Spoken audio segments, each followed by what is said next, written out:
Welcome to the Salmon Runs YouTube. Enjoy the video. In this video, I will show how to make stir-fry udon noodles. First, let's get everything ready.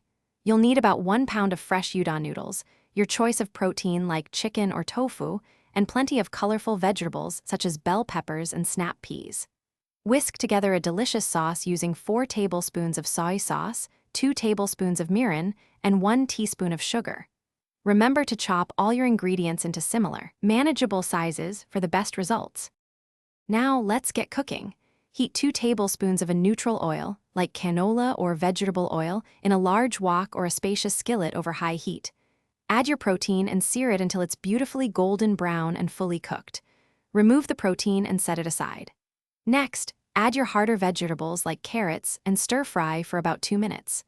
Then, toss in softer vegetables, such as spinach, for another 1 minute. It's time to bring it all together. Return your cooked protein to the wok with the stir-fried vegetables. Add about 1 pound of fresh udon noodles directly into the pan. Now, pour that amazing sauce you prepared earlier evenly over all the ingredients. Using tongs or a spatula, toss everything together vigorously for about 2 to 3 minutes, ensuring every noodle and vegetable piece is thoroughly coated in the rich, savory sauce. Almost done.